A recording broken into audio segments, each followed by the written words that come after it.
So first thing to change the infotainment system is to pull out this trim here, this silver color. So I need to find just a spot just here on either side and just pull it out. Yeah, that's out already. Do it on this side as well, and we'll just it's pretty easy. Yep, so I'm taking it out. So we need to take this Torx bolt out. This 1, 2, 3, 4, 5. So you need to take all 3.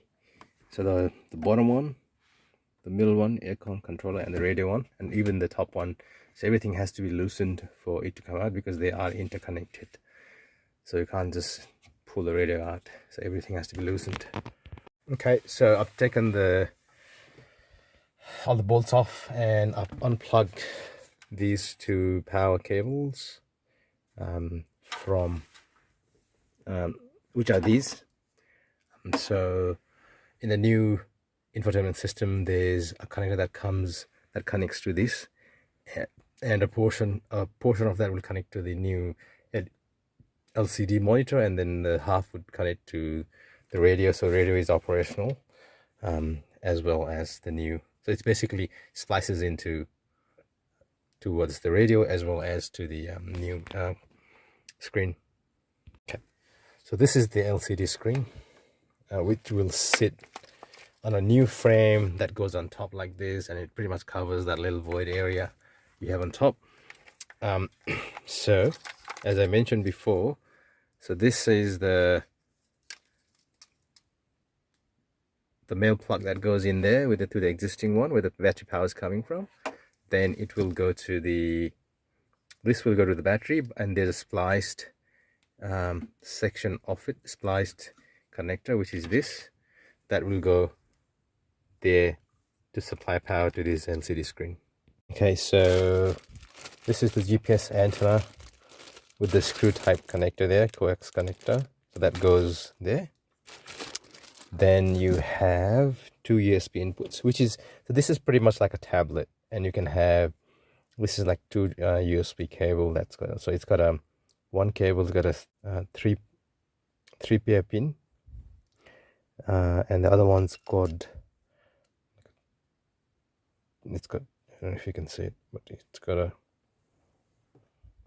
2 pair plug-in, so it goes the 2 middle ones, so the two sets, 2 pair would go there, and then 3 pair would go there, so you can't really get it wrong. So these are basically 2 plug-in USB input. I'll be using one of them for the tire pressure monitoring sensor. So I bought a tire pressure monitoring sensor separate. It comes with a program with a USB, so I need to plug that USB into this USB drive into this, and then I'll install that particular program there. Once that's done, I'll take that the USB drive out and actually use the receiver or transceiver from that supplied by, I'll do a separate video on that, but there's a transceiver supplied with the tire pressure sensors, and I'll put the tire pressure sensors on the outside, just on the inlet valve. So that'll be a different video, but that's where it is. Those 2 are for the USB. Okay. So I've just plugged in. So one thing you need to plug in is this CAN bus converter, I think they call it, decoder. So you need to plug this to one of the plug-in that comes with this power button. Then only it operates. So I just plugged it, I'll turn it on. It's an Android pretty much tablet. It's fairly good. The resolution is pretty good actually. And I'm not sure how to, where the bloody Apple Play and other stuffs are. Carplay, Android. I need to investigate it more. I need to find out where the Apple, Android, and Android Auto and Apple CarPlay are.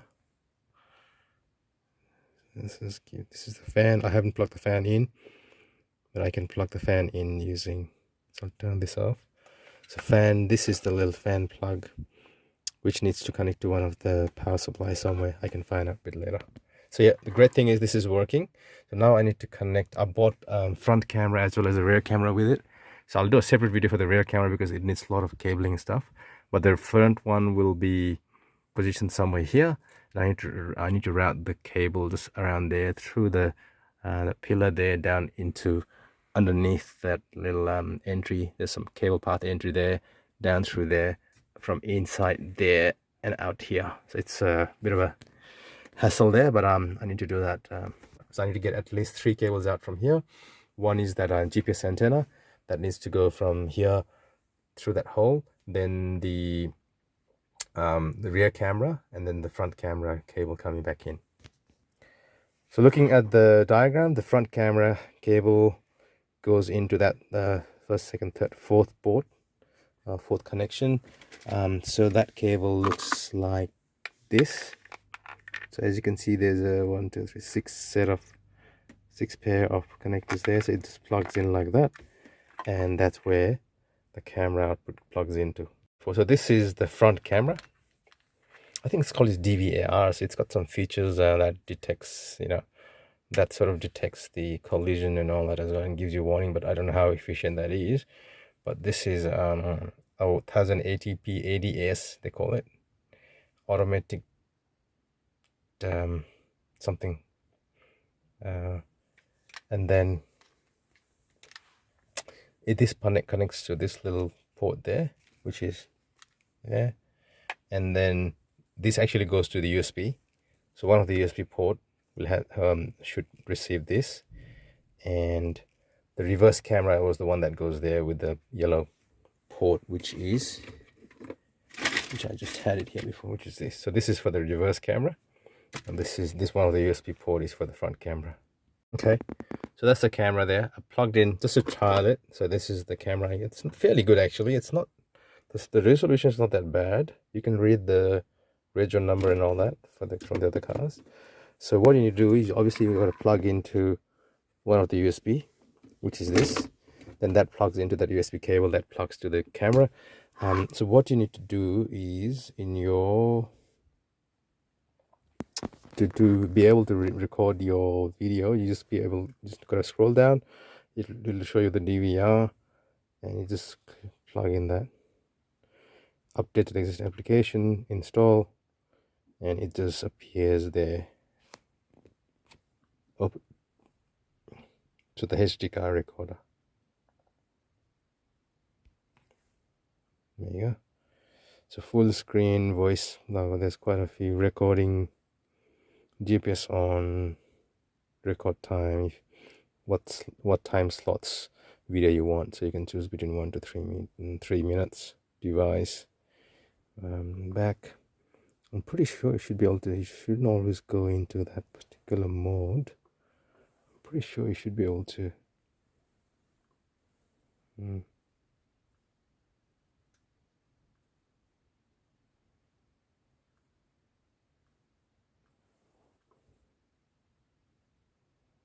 So there's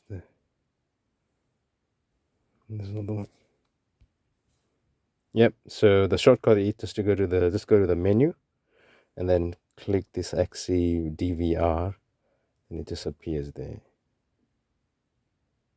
And no cards. I need to. Oh, actually no. It is recording now. So this takes it back to the window, and I'm not sure if it's actually recording in the background. Front has no recording. Yeah, okay. Alright, anyway, that's what it is. I need to play around with this. But I think for the price, $280 Australian dollar, I think it's not bad. And I might be able to update this if I have internet connection, because I'm in the underground car park. I don't have any internet access, so I'll do that later on. So that's good.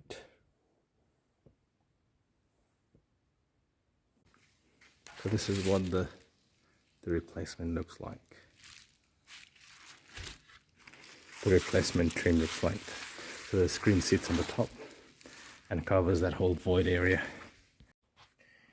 So getting the LCD screen into the thing is fairly straightforward. So it just slides in really, and there are a few, I think 6, 1, 2, 3, 4, 5, 6 screws that will hold it together. So that comes with the pack. Okay, so the last 6-pair pin plug is where the reverse camera plugs into, so which is this.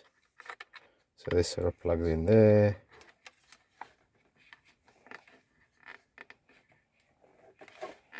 Yep. So I've plugged it in. So that connects to, sorry, it's a bit messy, to this cable with a red one here. So on the back end, so this is the camera itself, which has got a power plug, so which connects to this. So it connects there. It's like a little power plug, 5mm plug connector, power connector. So this red goes to the reverse camera, and the black goes to the ground. I need to work out a way to find reverse camera cable for this. I think I need another wiring to get it up to there, because the camera sits on the, I'm planning to put the camera on the integrate with the license plate light, so it just integrates within that. That means it'll go into the top tailgate, which means I have to wire it out and down into the reverse light power cable, so that there'll be additional cable wiring that to be done, which I'll worry about later. And this is where the video signal goes to. So on the screen end, this one connects to this, and the red cable, it says it's got to connect to a back cable. I don't seem to find a cable labeled as back in those chunks, so I'll have to look a bit deeper into it. And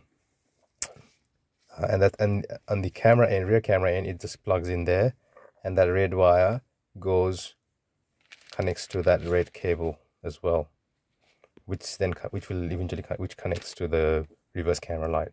So the idea is, whenever there's a reverse camera set, there's a power to the camera, which is hidden here.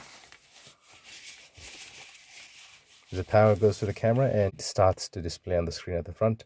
So yeah, but I'll do the cameras as a separate video and in a separate time. Okay, so this is the tire pressure monitoring system. So these are all the external tire pressure sensors. It comes with this USB drive with the app in it. So what I need to do is I need to plug into one of the USB port and install that app, because it's simply a tablet, right? It's an Android tablet. So install that, and then I need to connect this.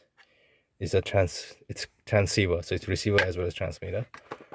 So I need to just plug it into that USB, so it'll always have power from USB, and it always keeps getting the signal from the sensors and displays on the app. So I can turn on and off the app as I want to monitor the sensors. So now I'm going to plug this in and give install the app before I start putting them into the thing.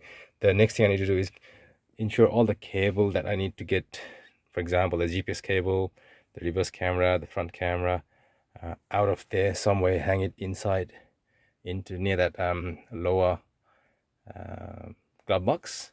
So it's there, and then I'll do the wiring from there to the camera, back and forward, and in my spare time. So at this stage, I just want to have this connected, have the Android CarPlay if I can find it, have the GPS, have the radio and everything going with the screen on the top. Looks nice and tidy. Then I'll do the camera later on, because the camera, to do the reverse camera, it's a bit of a fiddling, trying to get it wired up all the way to the back. And then even at the back, I want to integrate the camera to the reverse TV, the radio plate light. So there's a bit of work in that. It'll be a separate video for that as well. So it's pretty straightforward. So I've connected the USB plug, a USB drive to the USB input. I just had to scroll. I had to scroll down from the top, click on that, so it'll open the file, and I just went to the APK installer So it's installed. So let me find that in the app. So it would be somewhere.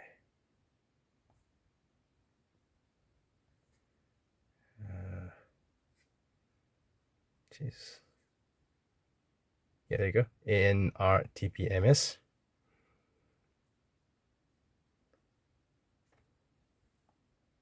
Yeah. So at the moment there's nothing connected. So that's the app is done. So all I need to do is get this connector out, and then I need to connect that transceiver back in, and then just hook it up. So so that's pretty much it. So I will connect this to the USB, and this will receive and communicate to the sensor and displays the values on the screen. So the other thing is you also need to get these grills, air conditioner grills out, and put it in there before pushing it in there. So that's how it'll sort of sit like.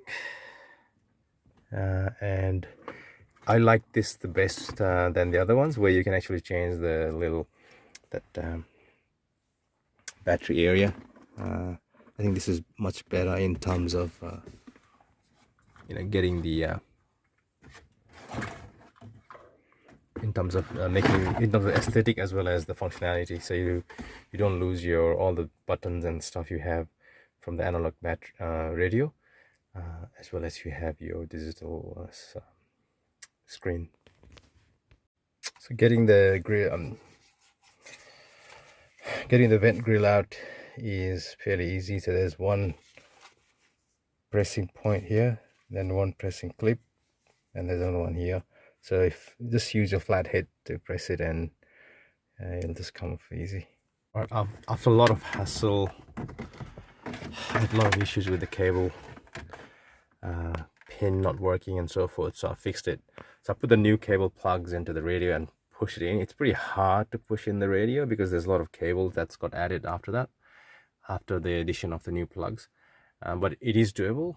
So all I've got left is this audio red and white cable coming out, and the other one is the power cable from the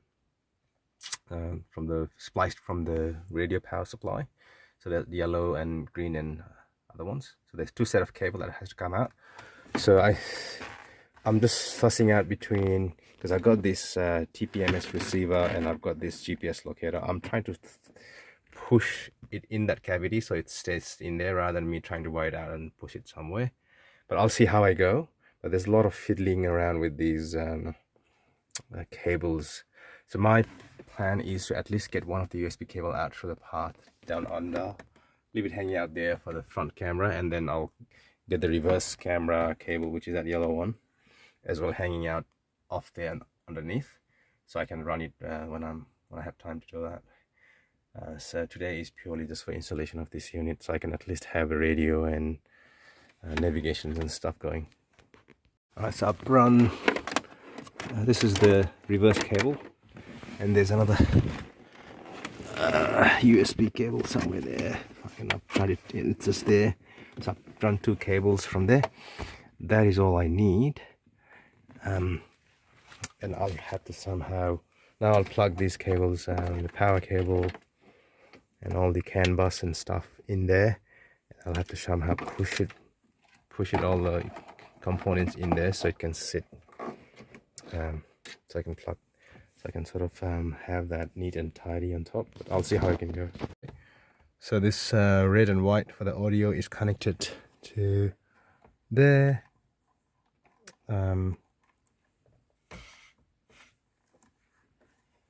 Then the power cable is connected to the rear of the touch screen.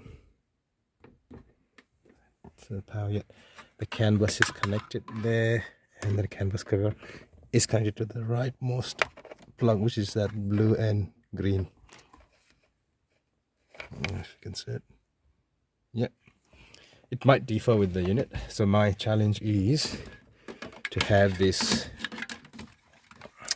TPMS receiver and the GPS receiver and the CAN bus decoder all couch in that void there, and put this on top neat and tidy. So I'll see how I go.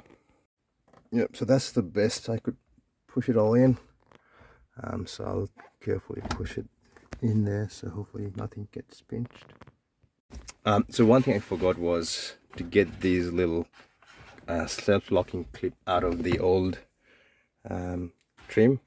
That's why I was having difficulty clicking it in, but now I know why it is, so I need to get this out and put them into the new one. So that's the pin that holds, that locks the trim to the body, to the dash. So like anything in Landrover, nothing is easy. So every step has been painful to put this all together, and when I thought everything was done, and I found this bloody thing to take out. So I still got 3 more to take out, which I'm not looking forward to. But as all the Landrover owners would know, nothing, how simple the thing is, nothing is easy. It's always I thought it was 2 hours job. It's been 6 hours already. Anyways, okay, so this is how it sits. So the inside lip there, sort of, as you can see, clips in really hard and wedges pretty much. I think it just closes the holding little stud to that little clip, the inside lip, with a reverse angled like a wedge type little bracket, little stud. Really sticks hard, so you really gotta, I use multiple size flat heads to wiggle it out. It's just not the hardest, but it's not easy either. So it isn't like a perfect fit, but I managed to get it in pretty good. So what it is there's a lot of tolerances with the sort of the edges where it touches the dash. So I had to shave off at literally one side. I had to shave off like 5 mil off it using the blade to get it clipped in. So now it's pretty good, I think. Well, it's not as good as a manufacturer, but it's not too bad. So I've managed to get the cable down in here. I'll tuck in these to front cable. This is the front camera USB. I got some little cable, the holder, double-sided like a holder thing there. So I've got this is a USB camera for the front. This is the rear camera. I'll put them on later on, so I've just taped all the touching points. This is the TPMS, or the tire pressure monitoring system. So I think this is best to just stick it there. So I'll find a double-sided tape and just stick it there, and it'll just close in nice and easy.